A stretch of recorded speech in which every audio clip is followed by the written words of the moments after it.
Embark on a journey through the pages of The Last Light of Haven, spun from the creative threads of StoryWave AI. Like, share, and subscribe to journey with us through Tales Untold. Chapter 1: The Fraying Edges. The morning sun, a pale imitation of its former glory, crept through the ashen clouds, casting long, forlorn shadows across the cracked streets of what we used to call home. It was on such a day that the world around us seemed to whisper warnings with every gust of wind that meandered through the skeletal remains of Haven. Mila Harper, known to many as Red for her fiery mane, adjusted the strap of her backpack, her eyes scanning the surroundings with the vigilance of a hawk. She remembered a time when the streets buzzed with life, children's laughter echoing off the storefronts. Now the silence was a heavy cloak, smothering all it enveloped. "Looks clear," Noah, her brother, murmured, his hazel eyes reflecting a world turned upside down. His hand subconsciously went to his pocket where he kept his doodled blueprints, a habit born of anxious thoughts and a mind that never stopped planning. They moved through Haven's abandoned market with purpose, their steps measured and soundless. The stalls, once vibrant with commerce and chatter, stood desolate, the rotting produce a proof to the swiftness with which life had fled. As they reached for cans of beans, their movements synchronized and practiced. Mila's green eyes caught a flicker of movement. She froze, her instincts screaming, and Noah stilled beside her, a silent question in his gaze. A man stumbled into the square, his gait uneven, a hand clutching his side. Mila's breath hitched as she recognized Mr. Thompson, the town's once jovial baker. His eyes, now hollow and glazed, bore little resemblance to the kind neighbor who'd handed out cookies to kids. "Mr. Thompson?" Mila called out, her commanding voice betraying none of her concern. He turned towards them, a guttural sound escaping his throat, and they saw it then, the wound on his side, blackened veins creeping across his skin like poison ivy. Mila's heart sank. The virus had claimed another, and from the looks of it, he was entering the hunger stage, the most dangerous time when rational thought gave way to primal instinct. "What do we do, Red?" Noah's voice was tentative, his engineer's mind racing through possibilities, strategies. "We help him, Scout." "We always help," Mila replied, her willpower as unyielding as the earth beneath their feet. As they approached, Mr. Thompson lunged, a feral snarl erupting from his lips. Mila dodged, her park ranger reflexes saving her from his grasp. Noah wasn't so lucky. The man's fingers grazed his arm, tearing fabric and drawing blood. It was over in seconds. Mila's training took over, and with a swift, compassionate motion, she subdued the baker, avoiding harm to them both.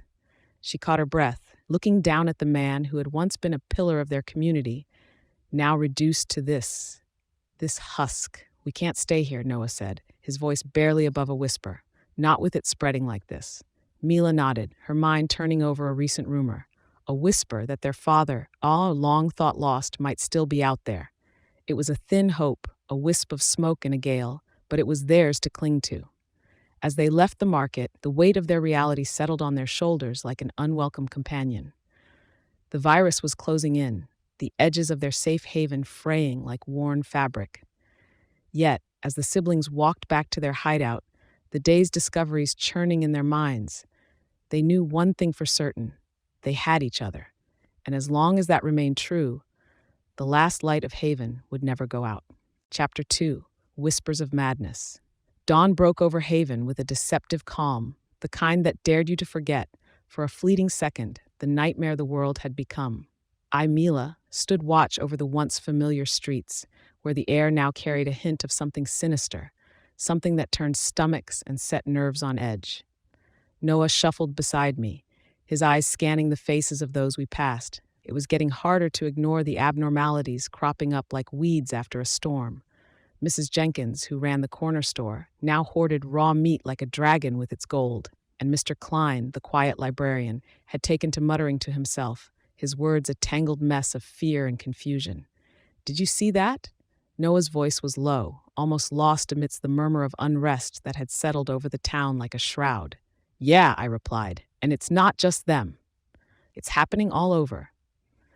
We walked in silence, each lost in thought until we reached our makeshift headquarters, a sequestered room in the back of what was once a buzzing cafe. It was there, amidst the remnants of a world that had slipped through our fingers, that we found the notes, encrypted messages, scrawled in the unmistakable hand of our Father, offered a buoy of hope in the encroaching darkness. The notes were cryptic, a puzzle designed by a man who had always loved his secrets. "We need to figure this out," Noah said, his fingers tracing the lines of text as if they could somehow tease out their meaning. He wouldn't have left these for us unless they were important. "We will," I assured him, my purposefulness stealing. "There has to be a cure, a way to stop this, and Dad knew it." The hours ticked by, the only sound in the room the scratch of pen on paper, as we worked to unravel the mystery of our father's words. The rest of Haven seemed to fade away, the cries and whispers nothing more than a distant storm, as we delved deeper into the coded message. But reality has a way of clawing its way back in, and it came in the form of a frantic knock at the door. It was Emily, a friend since childhood, her face pale and eyes wide with unspoken terror. "Mila, Noah, you have to help me," she gasped, clutching at the doorframe as if it were the only thing holding her upright. "What's wrong?" I asked, stepping forward, my heart hammering against my ribs. "It's Mark," she choked out, tears streaming down her face. He's not himself. Last night he tried to bite me." Noah and I exchanged a glance, the weight of her words settling over us like a leaden blanket. Mark, another childhood friend, now a victim of the creeping madness. The virus was insidious, a silent thief stealing away the ones we held dear. "We'll take care of him," Noah promised, his voice steady despite the shadows that flickered in his gaze. As we followed Emily to her house, the streets of Haven seemed to watch us, the boarded-up windows and locked doors bearing witness to the slow unraveling of a community. Mark was hunched over in the living room, his back to us as we entered. "Mark," I called out, my voice a mixture of concern and caution. He turned, and the sight that greeted us was one of profound sorrow. His eyes, once full of laughter and life, now showed the murky depths of something else, something hungry. The confrontation was brief, our actions guided by necessity rather than choice. When it was over, Mark lay still, his demons at last quieted. Emily wept, her body racked with sobs that echoed through the hollow house. We returned to our headquarters, the notes from our father now more than just a puzzle. They were a lifeline, a chance to save not just Haven, but ourselves. We pored over the text, determination fueling our every move. "We'll find you, Dad," I whispered into the growing darkness, "and we'll find the cure." The whispers of madness were growing louder, but so too was our resolve. Noah and I would decode the message. We would unearth the secrets held within, and we would cling to the last light of Haven, no matter what it took. Chapter 3. Face of the Enemy. The sky hung heavy, a blanket of clouds suffocating the last few rays of hope as they struggled to pierce through. I could feel the change in the air, a static charge that buzzed against my skin, warning of the storm brewing on the horizon of Haven. Noah and I were making our way through the back alleys, avoiding the main streets where Victor's reach was longest. The man who once promised safety and order had shown his true colors, and they were darker than the inside of a closed-off mine. As we turned the corner, there he was, standing tall and broad, his presence commanding the space like a twisted king in a fallen kingdom. Victor, or as he liked to call himself, the Baron, with his salt and pepper hair and steel blue eyes that missed nothing. "Mila, Noah," Victor greeted us, his voice deep and smooth like velvet, but with a dangerous edge. "I was hoping to run into you." I clenched my fists, keeping my face neutral. "What do you want, Victor?" His lips curled into a smile that didn't reach his eyes. "Just to talk. It's a shame what's happening to our little community, isn't it? But I've got plans, big plans, and I could use people like you." Noah shifted uncomfortably beside me. "We're not interested in your plans," he said, his voice firm despite the situation. Victor sighed, feigning disappointment. "That's unfortunate. Because, you see, those who aren't with me are against me, and I take care of my enemies." It was then we noticed them, Victor's enforcers, burly men with dead eyes, stepping out of the shadows like wolves joining their alpha. Noah and I exchanged a look, a silent agreement passing between us. "We don't want any trouble," I said, taking a step back, my mind racing. "Trouble finds us all, dear Mila," Victor replied. "It's how we deal with it that defines us." As one of the enforcers lunged forward, I ducked, Noah already moving to intercept another. We were outnumbered, but not outmatched. Our survival instincts honed sharp as the knives we carried. The fight was a blur of motion, the sound of grunts and impacts echoing off the walls. We were desperate, fighting not just for ourselves, but for the hope that we might find a way out of this madness. A lucky strike from Noah sent the last of the enforcers to the ground, and we didn't wait to see if they'd get up.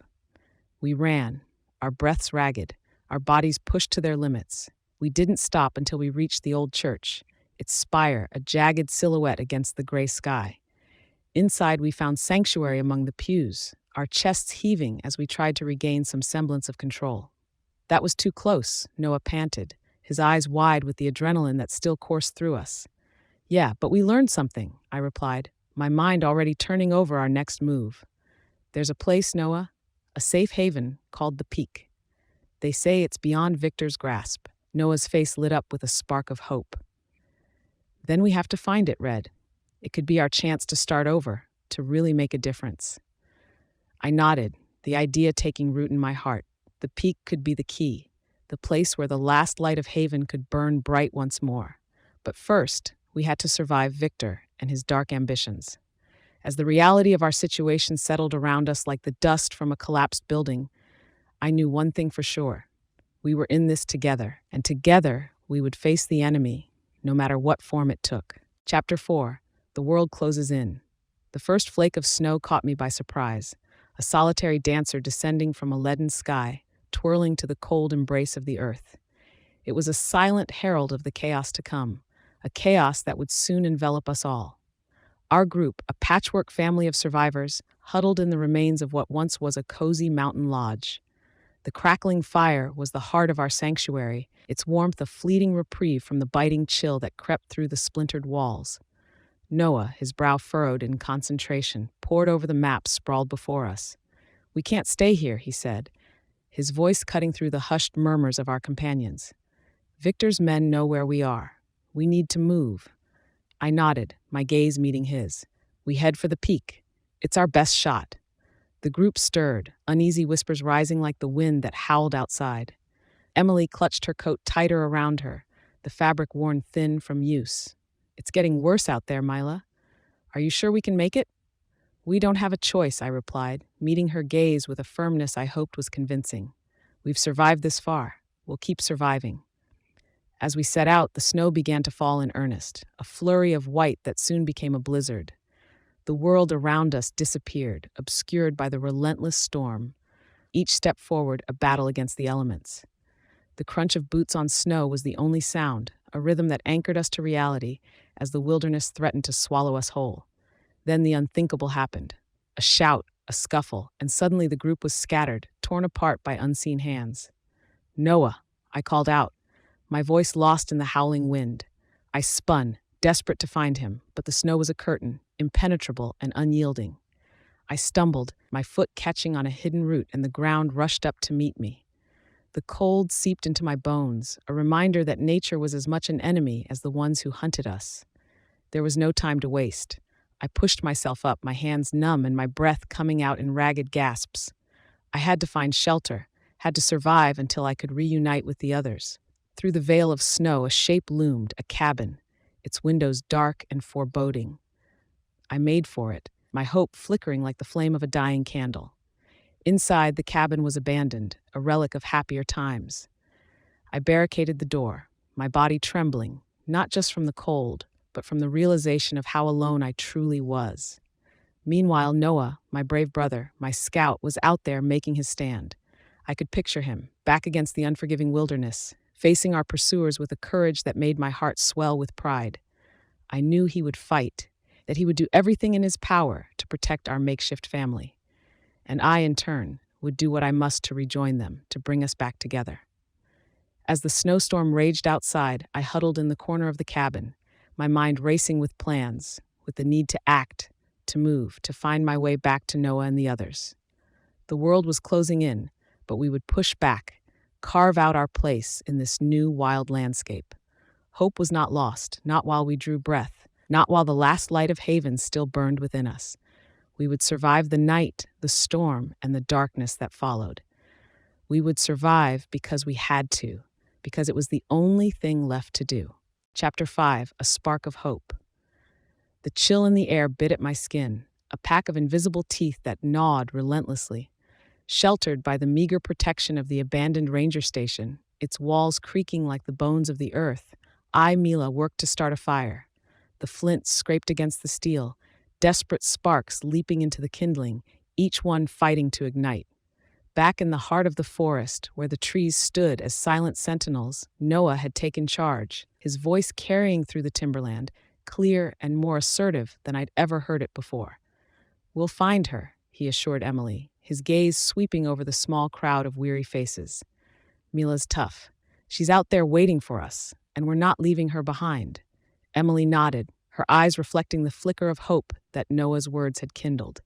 Around them, the group rallied, their firmness fortified by the strength of their makeshift leader. In the station, the fire took hold, flames licking hungrily at the dry wood.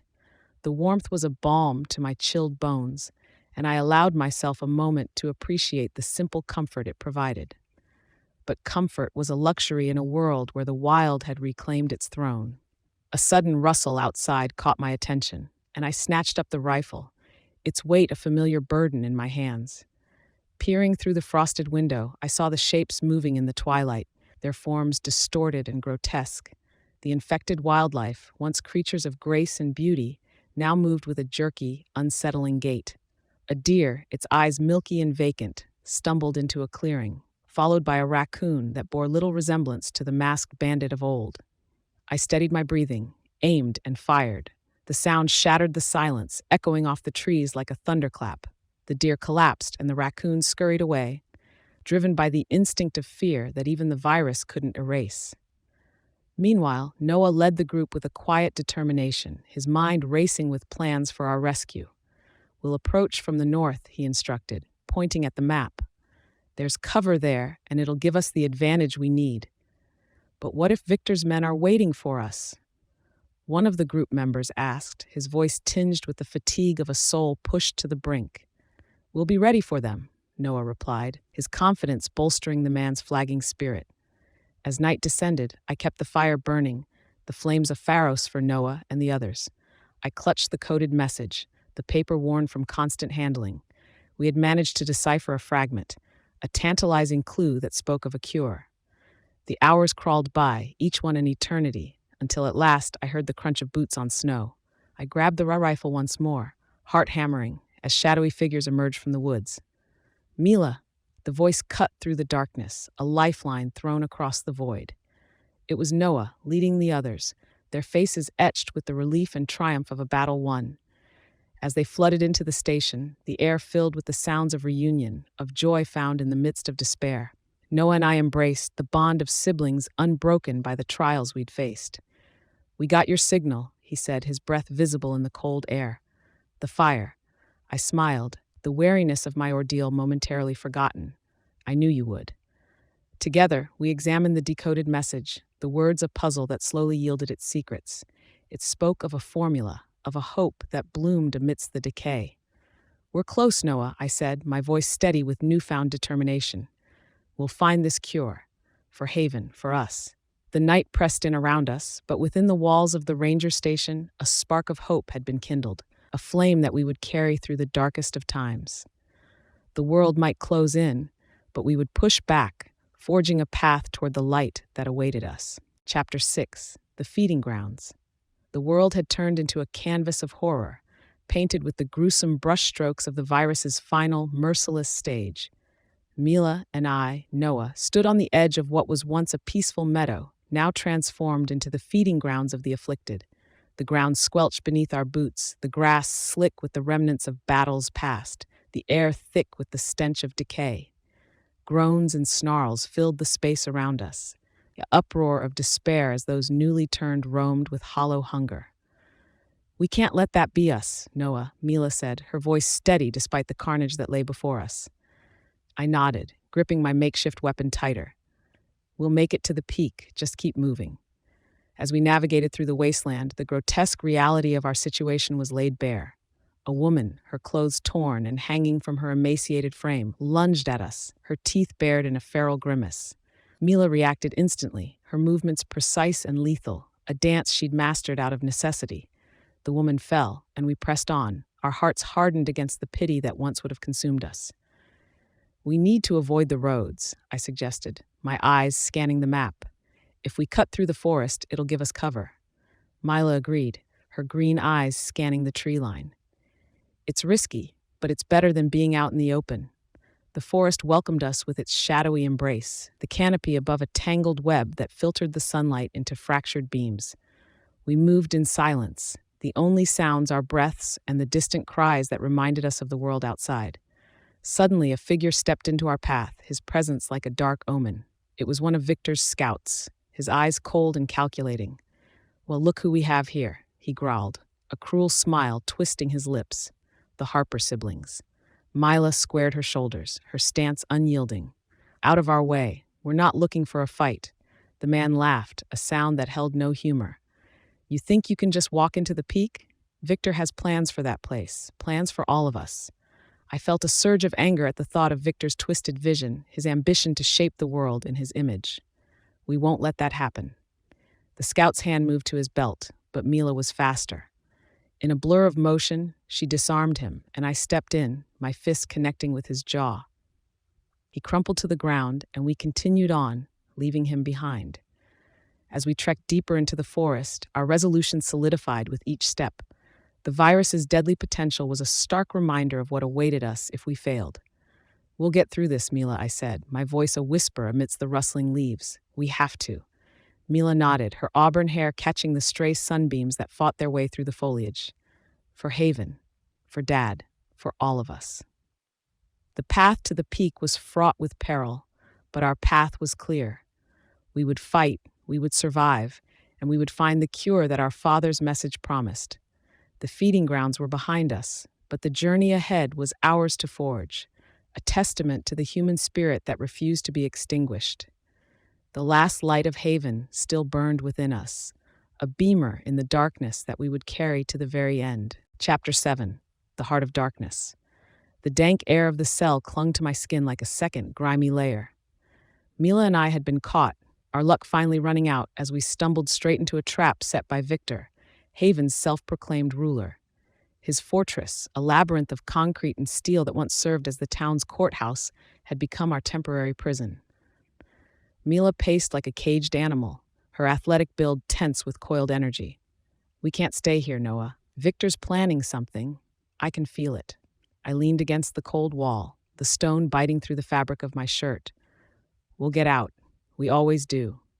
Suddenly the lock clicked, and the heavy door swung open to reveal Victor, his imposing figure filling the doorway. "Ah, the Harper siblings. I wish we could have met under different circumstances." Victor's voice was as smooth as ever, but the steel in his eyes betrayed his true intentions. He sauntered in, his hands clasped behind his back, a predator amidst the prey. "What do you want from us?" Mila demanded, her green eyes blazing with defiance. Victor chuckled, a sound devoid of genuine amusement. "It's simple. You're going to help me secure my reign over Haven. Your little escapades have made you quite popular, you know. You'll make excellent ambassadors for my cause." The audacity of his plan struck me like a physical blow. "You're insane if you think we'll help you." He shrugged, the motion dismissive. "You will, or you'll become part of the army I'm building. One way or another, you'll serve your purpose." Victor turned to leave, but not before throwing a crumpled piece of paper at our feet. "Think about it. You have until dawn." Once he was gone, Malice snatched up the paper, her eyes scanning the scribbled text. "Noah, this is a map. And look here, it's Dad's handwriting." The map revealed a location, one we hadn't seen before. A spark of hope ignited within me, but it was quickly overshadowed by our dire situation. "We need to get out of here," I said, my mind racing through possible escape plans. As if on cue, shouts erupted from outside our cell, the sounds of chaos and dissent. Victor's iron grip on his faction was slipping, and a revolt was underway. "This is our chance," Mila whispered, her voice taut with urgency. The door swung open again, but this time it was one of Victor's own, his face familiar yet strained with conflict. "I don't believe in what he's doing," he confessed, his voice barely above a whisper. "I can get you out, but you have to move. Now." We followed him through the dimly lit corridors, the sounds of the uprising growing louder. The fortress was a maze, but our guide was sure-footed, his knowledge of the place clear. As we reached the exit, the cool night air hit me with the force of freedom. I took a deep breath, the revolt providing the perfect cover for our escape. "Thank you," Mila said to the man, her gratitude sincere despite the adrenaline that surged through us. He nodded, a grim smile on his face. "Just remember me when all this is over." We darted into the night, the sounds of the fortress fading behind us. The map was our lifeline, the key to finding our father and the possible cure he had hinted at. "Our fight isn't over, Mila," I said as we made our way through the darkened streets, the map clutched tightly in her hand. "Not by a long shot." She nodded, determination etched into her every feature. "Let's go find Dad." The heart of darkness lay behind us, Victor's nightmarish plan thwarted for the moment. But ahead, the path was fraught with uncertainty and danger. Yet with each step, our steadfastness strengthened, our mission clear.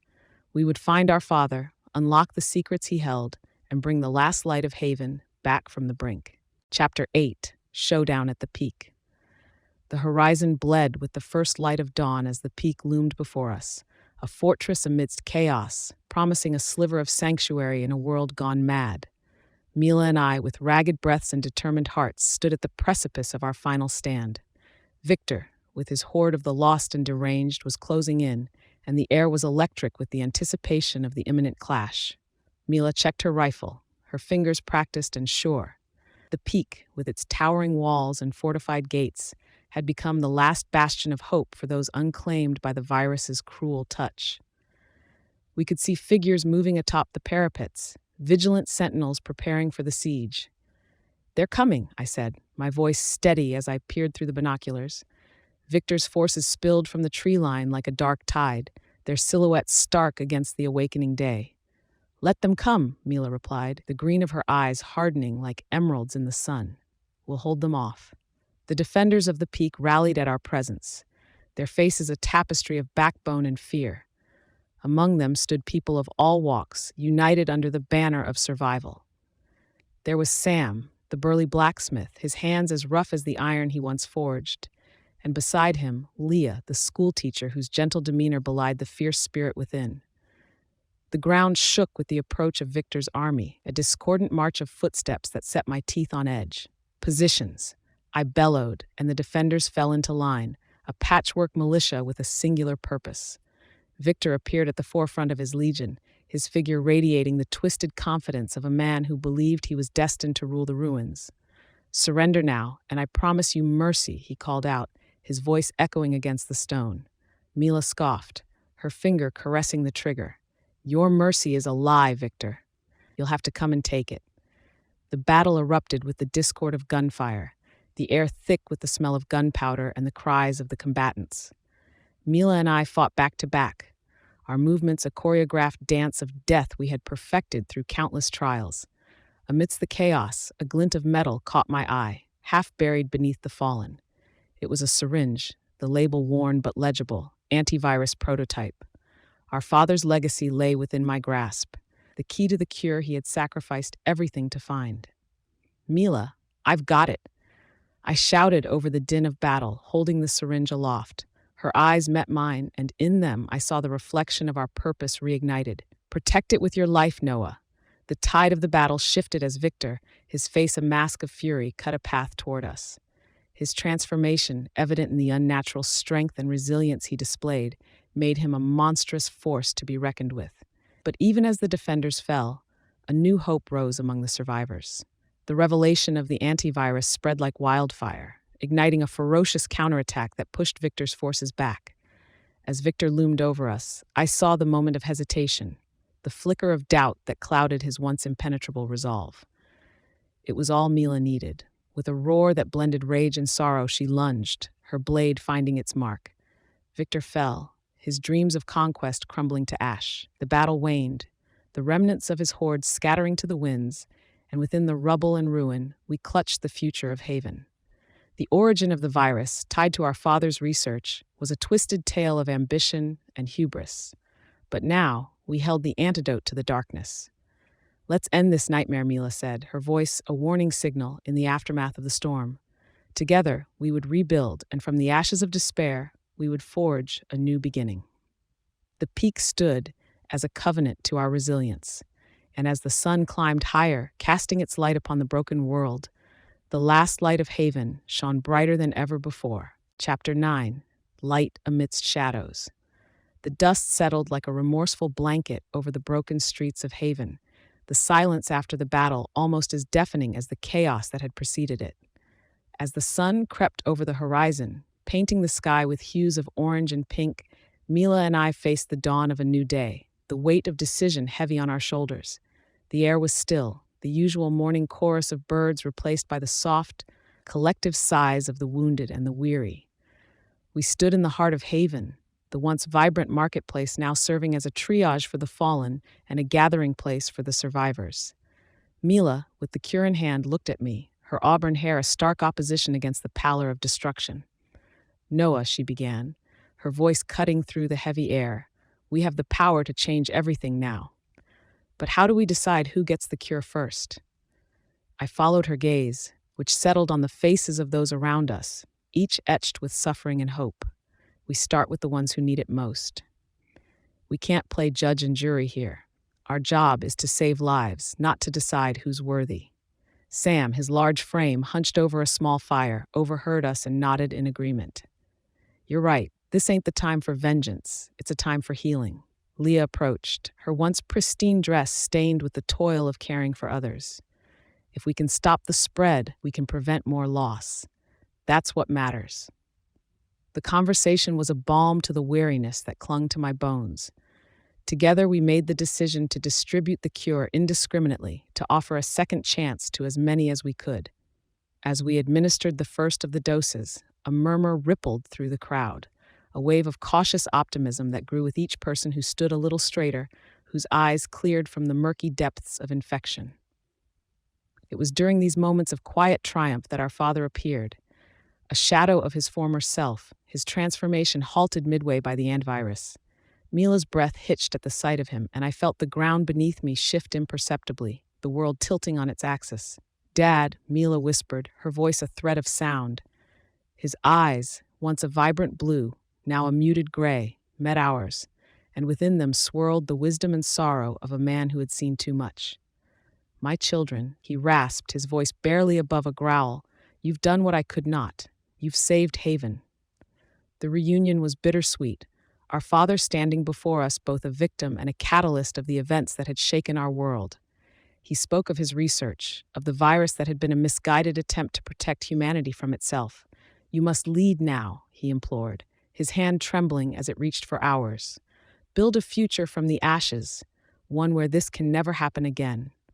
We nodded, our purposefulness fortified by his words.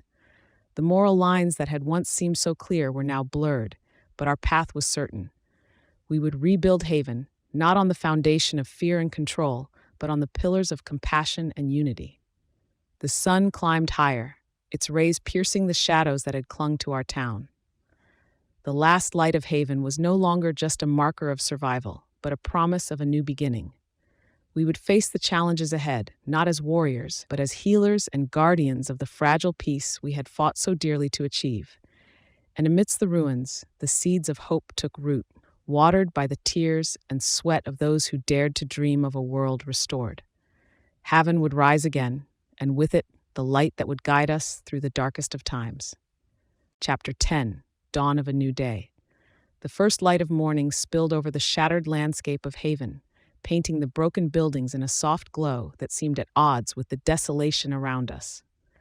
Amidst this setting, Mila and I began our day with a singular mission: to bring the cure to every soul we could reach. We navigated the rubble-strewn streets, the map Dad had left us clutched in Mila's hands. It led us to pockets of survivors, huddled in the remnants of what once were homes, now mere shells of safety. "Here," Mila said, her voice echoing against the hollowed-out concrete, "we'll start with this group." Approaching the survivors, we could see the wariness in their eyes, a mirror of the world they'd come to know. "We're here to help," I offered, my words floating like a lifeline in the thick air. A man stepped forward, his beard a tangled mass of knots, eyes narrowed with suspicion. "Help? Ain't no such thing anymore." Mila held out the syringe, the liquid inside a promise of a future. This is the cure. It's real. We've fought to bring it here, to stop the suffering. The man grunted, his arms crossed. And what's it cost? Nothing, Mila replied, firm and earnest. Just let us help.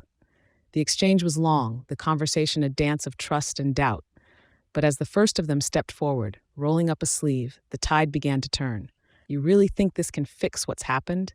A woman asked, her voice a fragile thread amidst the ruin. We can't change the past, Mila said as she administered the dose, but we can build a better tomorrow. Word spread like wildfire, the news of the cure igniting a flicker of hope in the battered heart of Haven. But not all welcomed the change. There were those who had found a certain power in the chaos, who thrived in the absence of order. A group of dissenters, their faces hardened by the new world they'd embraced, stood in our path. You think you can just wash away what we've become? Their leader challenged, his stance aggressive. We're not trying to erase anything, I countered. We're trying to give people a choice. The standoff was tense, a clash of ideals fought not with weapons but with words. Your new world has no place for us, the leader sneered. Then choose your own path, Mila said, her backbone unshakable. But we won't let fear dictate our future. The dissenters dispersed, their arguments falling away like the leaves of a long-forgotten fall. And in their wake, the seeds of a new community took root. We worked tirelessly, inoculating those who dared to dream of life without the shadow of the virus. With each person who stood a little taller, the vision of our Father, of a restored humanity, took shape. Under the tattered banners of old storefronts and the watchful eyes of weathered statues, Haven began to stir. Mila and I found ourselves at the core of a burgeoning society, our names whispered as the harbingers of the dawn. As the day waned, we looked upon the faces of our new community, a tapestry of gratitude and determination. We did it, Noah, Mila whispered, her voice thick with the weight of our journey. I nodded, my heart swelling with pride and purpose. We did, Mila, and we'll keep doing it every day. The light of the setting sun embraced us, a warm end to the day that marked the beginning of a new era. The last light of Haven was no longer a distant hope. It was here, in the hearts and minds of those who believed, who fought, who survived. And as the stars began to twinkle in the evening sky, we knew that the true test of our survival had just begun. It was not just about living through the night. It was about waking up to a new day, ready to face the world we were shaping with our own hands. Chapter 11, Whispers of Haven. Dawn broke over the newly christened town square, its rays kissing the faces of Haven's residents as they gathered among the reborn vestiges of their community.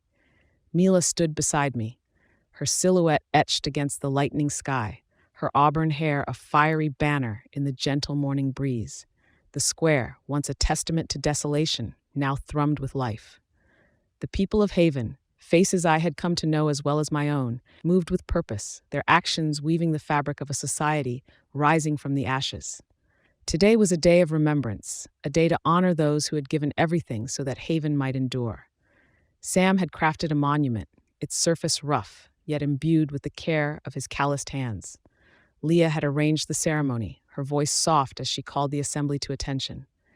Today, we stand together, not just as survivors, but as guardians of a new dawn, Leah said, her words reaching out to the crowd. Mila nudged me gently, a silent signal that it was time.